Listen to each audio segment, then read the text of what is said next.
27 अगस्त की तारीख से 12:01 से भारत से अमेरिका जाने वाले कई उत्पादों पर 50% आयात शुल्क लागू हो गया है। अब यह कोई सामान्य कर नहीं था, बल्कि एक ऐसा फैसला जिसने भारतीय उद्योग, निर्यातकों और अर्थव्यवस्था के बड़े हिस्से को हिला दिया। दरअसल ट्रम्प प्रशासन ने रूस से कच्चे तेल की खरीद जारी रखने के कारण भारत पर यह कड़ा कदम उठाया है।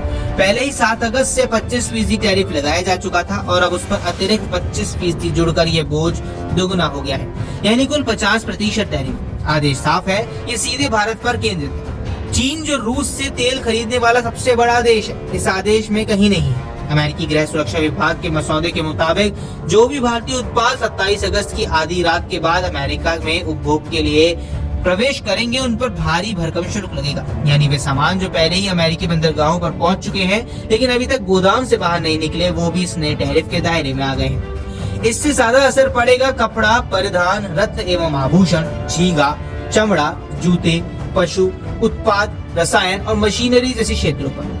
वही फार्मास्यूटिकल्स, ऊर्जा उत्पाद और इलेक्ट्रॉनिक सामान को इस झटके से बाहर रखा गया है। भारत से अमेरिका को सालाना करीब 48 अरब डॉलर का निर्यात होता है और अब इन निर्यातकों पर अचानक इतना बड़ा शुल्क लागू होना सीधा सीधा उनके व्यापार को नुकसान पहुंचाएगा, खासकर जब प्रतिस्पर्धा देश कहीं कम दर पर अमेरिका को अपने उत्पाद भेज रहा हो। मिसाल के तौर पर म्यांमार से आने वाले उत्पादों पर केवल 40% शुल्क है, थाईलैंड और कंबोडिया पर 36%, बांग्लादेश पर 35%, इंडोनेशिया पर 32% और चीन व श्रीलंका पर 30%। वियतनाम और फिलीपीन जैसे देशों पर तो ये और ज्यादा कम है। ऐसे में अमेरिकी बाजार में भारतीय उत्पाद अपने प्रतिद्वंदियों की तुलना में कई ज्यादा महंगे हो जाएंगे। अब विशेषज्ञ मानते हैं कि 50% टैरिफ का सबसे बड़ा असर भारतीय उद्योग और रोजगार पर पड़ने वाला है।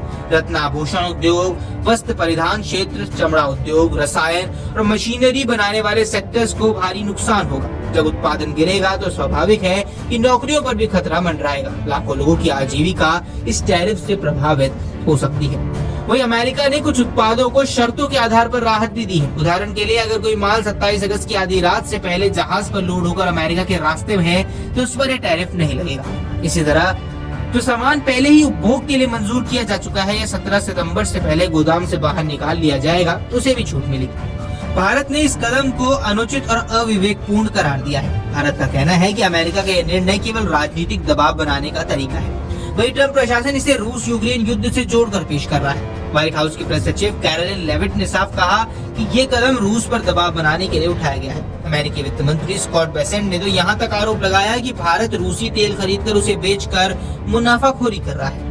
लेकिन विडंबना यही है कि अमेरिका खुद रूस से व्यापार की कोशिशें कर रहा है। खबर ये भी है कि यूक्रेन युद्ध के बाद रूस में बंद हुई अमेरिकी कंपनी एक्सोन मोबिल को फिर से तेल उत्पादन की अनुमति दिलाने पर भी बातचीत चल रही है। यानी एक ओर वो भारत को दंडित कर रहा है और दूसरी ओर खुद रूस के साथ सौदे की तैयारी में।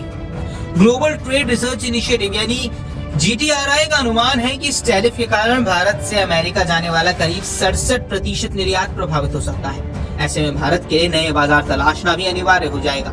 यूरोप, दक्षिण पूर्व एशिया और अफ्रीका जैसे विकल्प हो सकते हैं जहां भारत निर्यात को बढ़ाकर अमेरिका पर निर्भरता कम कर सकता है। साथ ही ये भी संभावना है कि भारत अमेरिका के इस फैसले के जवाब में उसके उत्पादों पर भी टैरिफ बढ़ा दे। वहीं 27 अगस्त से लागू हुआ ये अमेरिकी टैरिफ केवल आर्थिक नहीं बल्कि राजनीतिक कदम भी है। इससे भारत के उद्योग, रोजगार और वैश्विक व्यापार रणनीति पर गहरा असर पड़ने वाला है।